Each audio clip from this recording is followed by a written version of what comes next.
제가 가진 구약 성경 599면입니다. 열왕기하 21장 1절에서 9절까지의 말씀 저셔서 저와 여러분 한 절씩 번갈아 읽으시겠습니다. 찾으신 줄 알고 제가 먼저 한 절 보겠습니다. 므낫세가 왕이 될 때 나이가 12세라 예루살렘에서 55년간 다스리니라. 그의 어머니의 이름은 헵시바더라.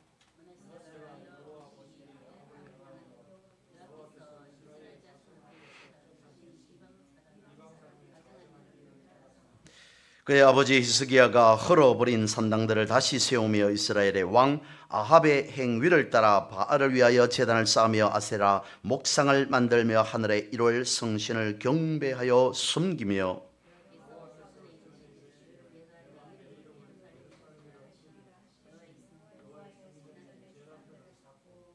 또 여호와의 성전 두 마당에 하늘의 일월 성신을 위하여 제단들을 쌓고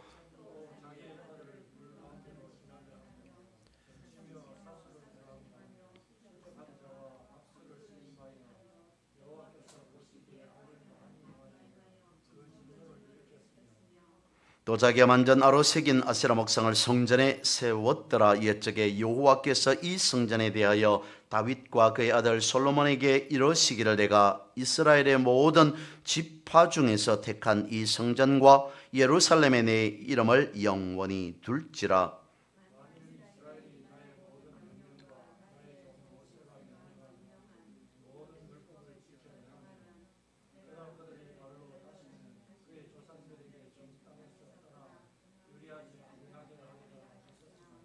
구절 같이 보겠습니다. 이 백성이 듣지 아니하였고 므낫세의 꾀를 받고 악을 행한 것이 여호와께서 이스라엘 자손 앞에서 멸하신 여러 민족보다 더 심하였더라. 아멘.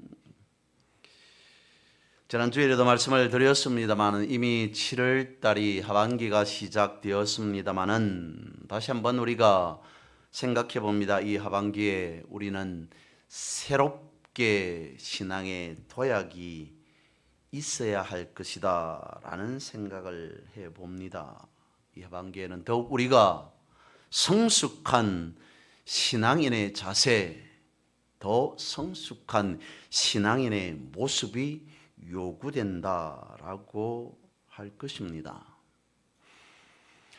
이스라엘 역사 가운데에서 대대적인 종교개혁, 저는 신앙개혁이라고 표현을 하겠습니다. 신앙개혁을 이루었던 두 왕이 있습니다. 히스기야와 그리고 요시야라는 왕이죠. 그 가운데에서 오늘 살펴볼 왕은 하나님의 말씀 가운데서 위대한 왕으로 기록하고 있는 히스기야의 뒤를 이은 므낫세라고 하는 왕에 대해서 살펴보고자 합니다. 그의 아버지 히스기야는 앞서 말씀드린 바와 같이 매우 중요한 신앙 개혁을 단행했던 왕이었습니다. 그런데 그의 아들 므낫세는 그러지 않았습니다. 그의 아버지가 이루어 놓았던 모든 업적을 완전히 뒤엎어 버렸습니다. 엉망으로 만들어 버렸습니다. 오늘 본문의 말씀과 같이 므낫세가 왕이 되었던 때가 고작 12살, 오늘로 치면 초등학교 4학년, 5학년 정도 되어지는 그때의 왕이 되어서 남유다를 언제까지 다스렸느냐? 무려 55년간을 통치하였더라라고 말씀을 하고 있습니다. 장구한 결코 짧지 않은 세월 속에서 그가 그의 선왕 히스기야처럼 통치를 잘 했으면 얼마나 좋았겠습니까마는 그는 그러지 않았습니다. 그야말로 극악무도한 왕이었습니다. 선왕은 기울어져가는 유다를 살려냈지만 므낫세는 오히려 그 반대였습니다. 므낫세가 왕이 되면서 그의 통치 기간 가운데 내내 그는 아수르의 조공을 바칩니다. 이 나라 이 백성들 유다는 당신의 나라 아수르 없이는 살 수 없습니다. 이 나라 유다가 아수르를 형님처럼 모시고 대국처럼 섬기면서 아수르의 그늘 아래, 아수르의 보호 아래 살겠습니다 라고 했던 것이 바로 므낫세의 통치 기간이었다는 것이죠. 오늘 본문의 말씀에 보면 우리가 확인할 수 있는 것이 구약 성경에서 볼 수 있는 대다수의 우상이 거의 다 본문에 기록되어져 있습니다. 자연물에 대한 신앙과 그리고 바벨론 포로기 이후에 등장하는 그런 우상들을 제외하고 구약 성경에 등장하는 거의 모든 우상들이 본문 안에, 그러니까 므낫세의 통치 안에 다 들어가 있습니다. 그야말로 남유다는, 므낫세의 통치 기간 가운데 남유다는 우상 천지였다는 것이죠. 므낫세는 선왕 히스기야와는 분명히 대조되는 인물이었습니다.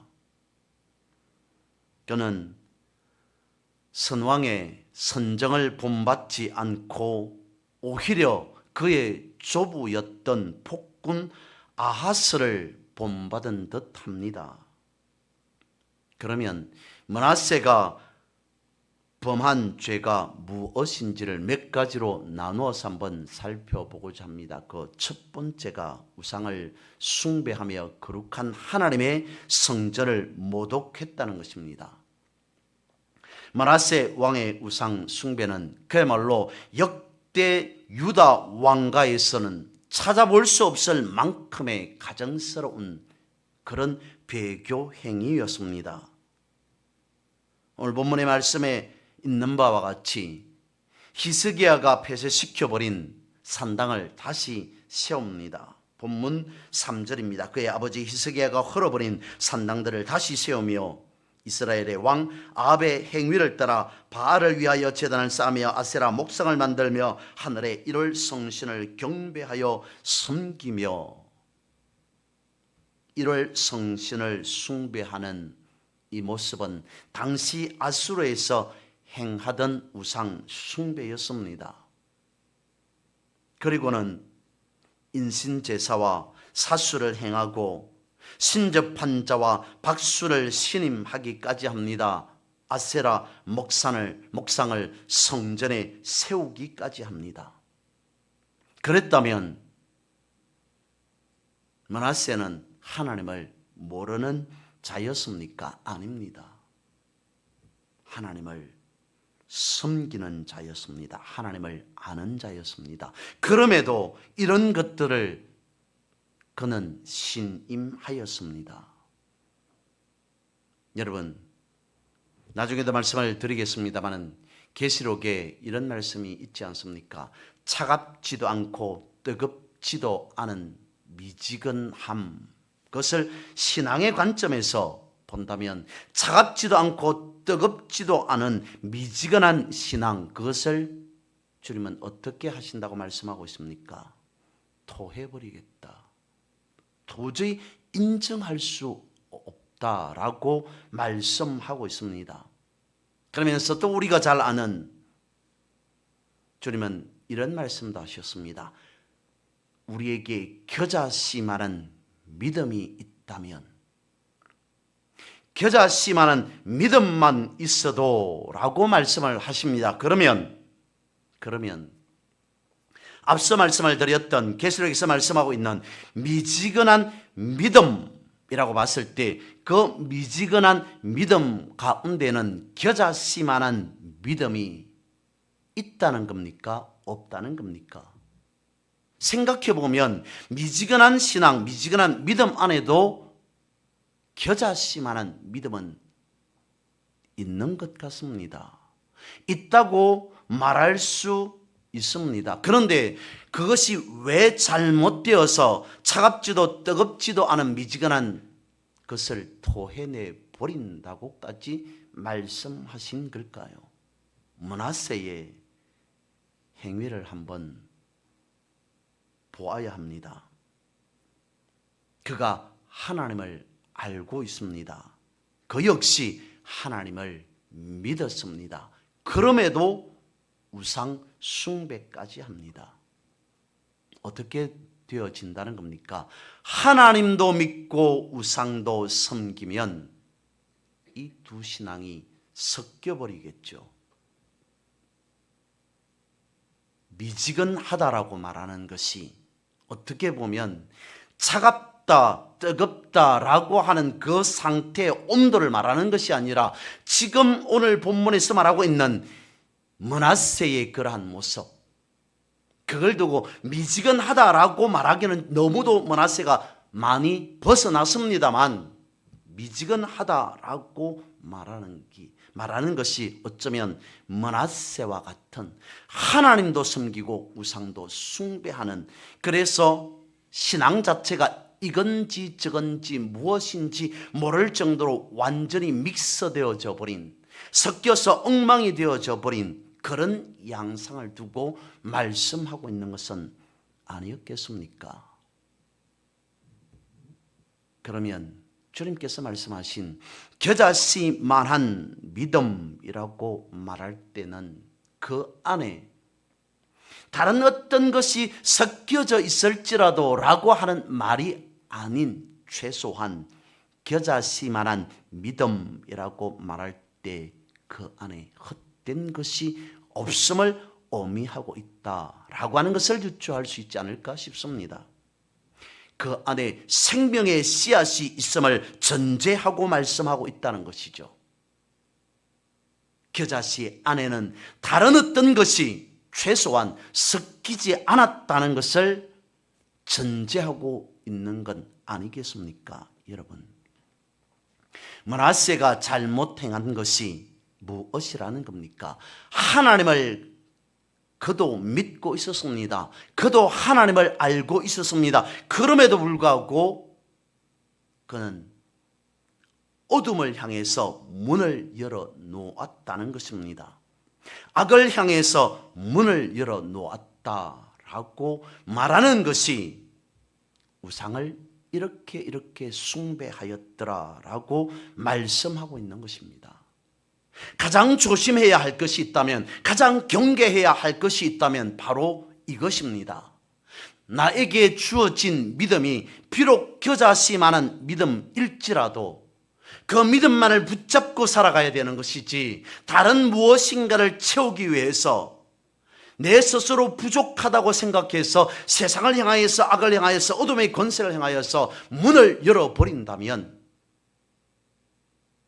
내가 가지고 있었던, 내 속에 하나님이 계시고 내 속에 말씀이 계시고 내 속에 겨자씨만한 믿음이 있었다 할지라도 어둠의 권세가 틈을 타 열려진 그 틈 사이로 들어와서 겨자씨만한 믿음도 잠식해 버린다는 겁니다. 빼앗아가 버린다는 겁니다. 아니 어쩌면 겨자씨만한 그 믿음조차도 사탄이, 어둠의 권세가 다른 것으로 호도해 버릴 수도 있다는 것입니다. 이것을 우리는 경계하고 조심해야 된다는 것입니다. 그래서 무슨 일이 있어도 악에게 문을 열어두지 말아야 한다는 것이죠.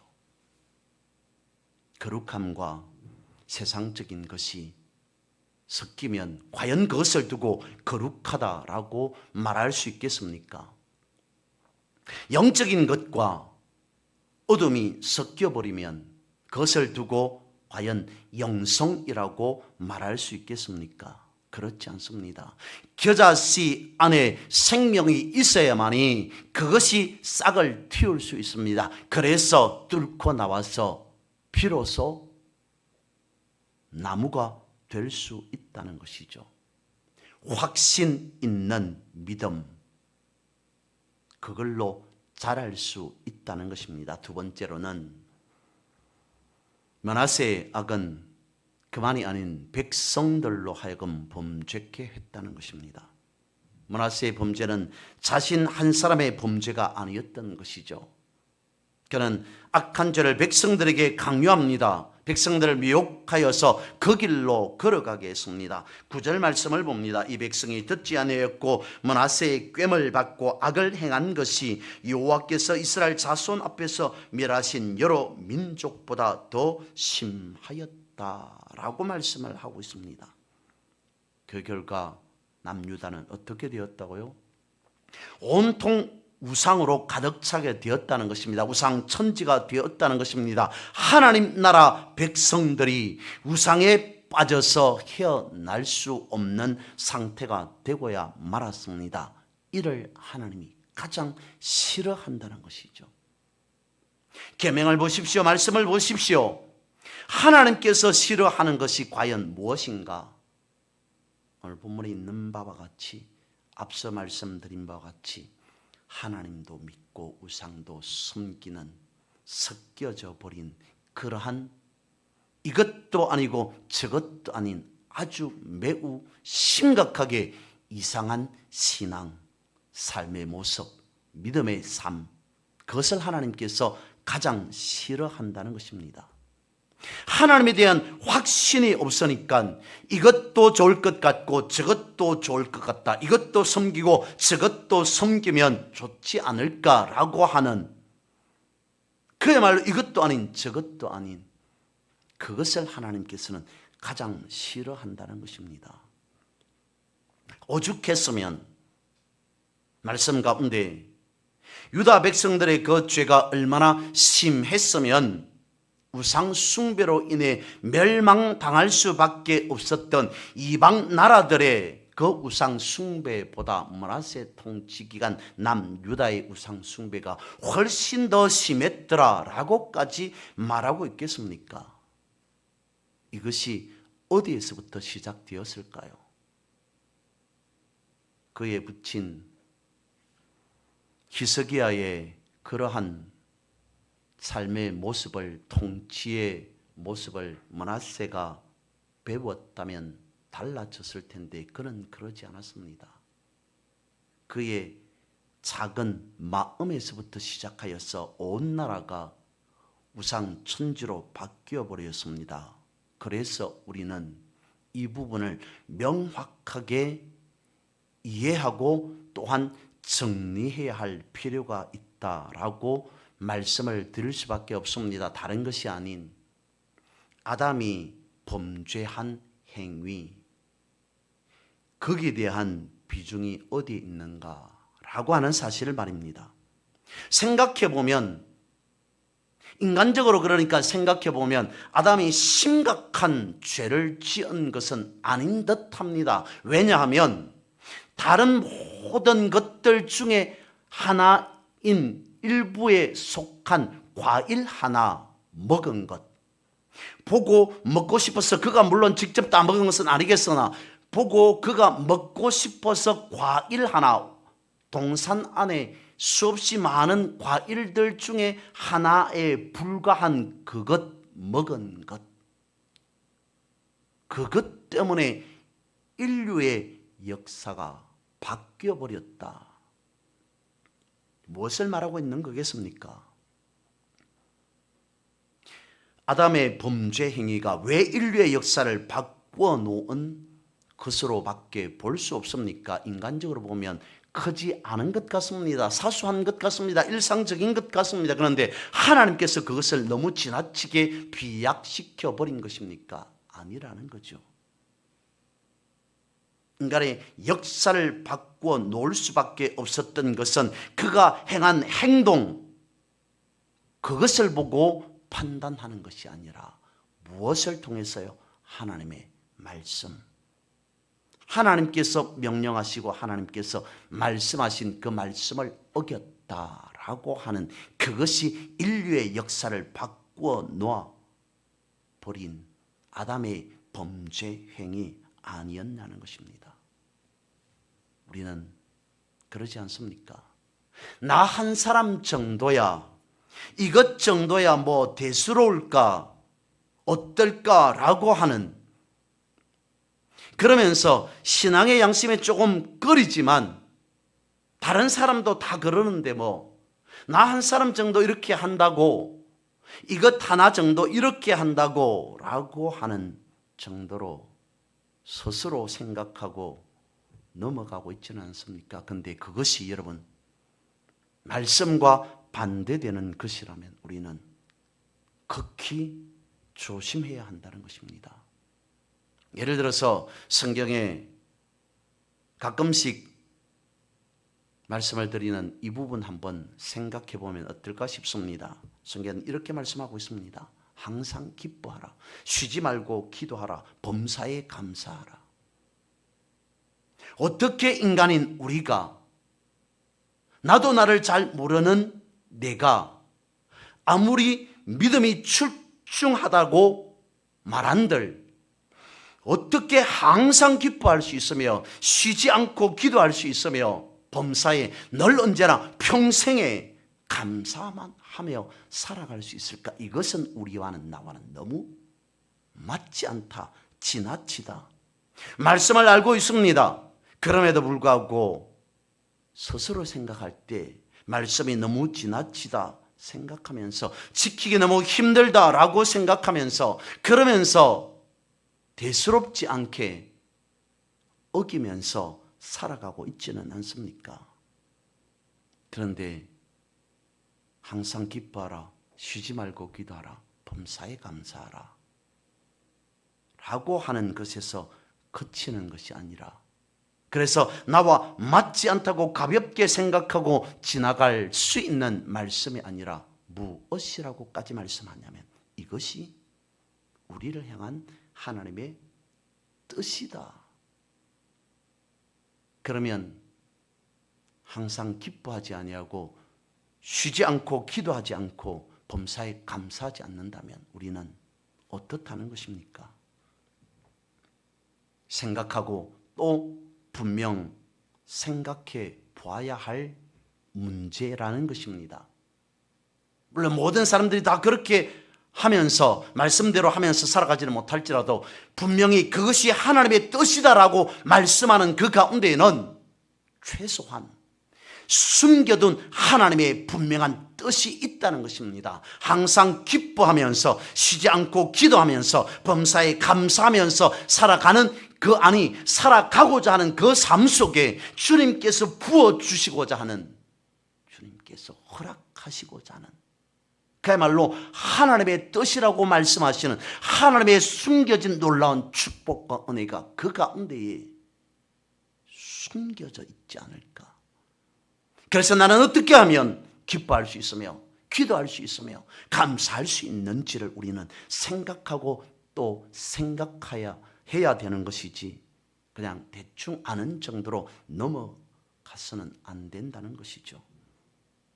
이는 무엇을 말하냐면 주님께서 가장 기뻐하는 것은 우리가 어떤 큰 업적을 세워서가 아니라 작은 것 하나, 대수롭지 않다고 생각하는 것 하나, 사소한 것 하나, 그것을 통해서 주님, 제가 많은 것은 하지 못할지라도, 제가 큰 것은 하지 못할지라도 제가 할 수 있는 주님께서 말씀하신 이 작은 것 하나 실천합니다. 말씀 따라 행합니다. 라고 했을 때 그 모습을 본 주님께서 가장 크게 기뻐하고 기뻐하지 않을까. 확신 있는 믿음이라고 하는 것은 우리가 엄청난 대단한 무엇인가를 행해서가 아니라 그런 작은 것을 통해서 하나님의 나라가 세워진다라고 성경은 우리에게 말씀하고 있는 것은 아니겠습니까? 세 번째로는 므낫세는 무고한 자의 피를 흘렸던 자입니다. 므낫세는 유다 백성들을 철저한 우상 숭배자로 만들어갑니다. 그리고 그 과정 가운데에서 걸림돌이 될 만한 사람들은 가차없이 제거해 버립니다. 전성에 의하면 당대 최고의 선지자였던 이사야도 톱으로 살해했다라고 전해집니다. 뿐만 아니라 역사가로 알려진 요세푸스에 의하면 므낫세는 매일 시간을 정해놓고 수명의 선지자들을 정기적으로 죽게 했다는 것입니다. 이처럼 므낫세는 철저한 신앙을 가진 자들을 통해 공포를 조장하고 위협을 가하고 우상 숭배를 강요하고 또한 이를 거절하는 자를 잔혹하게 그야말로 살해하는 그러한 엄청난 범죄를 죄악을 자행하였습니다.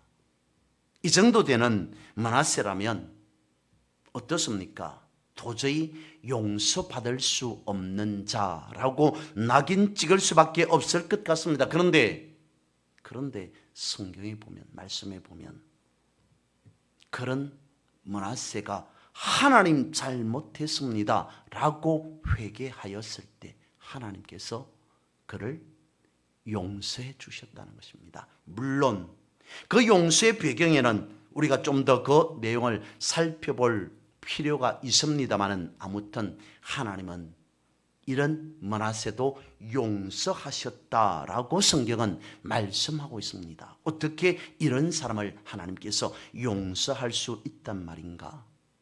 그런데 이 용서를 우리는 다시 확인할 수 있습니다. 어디에서요? 십자가에서요. 도저히 용서받을 수 없는 죄인들을 주님은 용서해 주셨습니다. 그렇다면 용서받은 사람은 어찌해야 하는 거겠습니까? 다시 범죄하지 말아야 한다는 것이죠. 믿음의 확신이라고 하는 것은 바로 이것입니다. 용서받았다면 진정한 회개로 하나님 앞에 회개했다면 다시 그 자리로, 범죄하는 자리로 돌아가지 말아야 한다는 것이죠. 믿음의 확신이라고 하는 것은 방향을 바꾸는 것을 말합니다. 배가 바다를 항해하고 있습니다.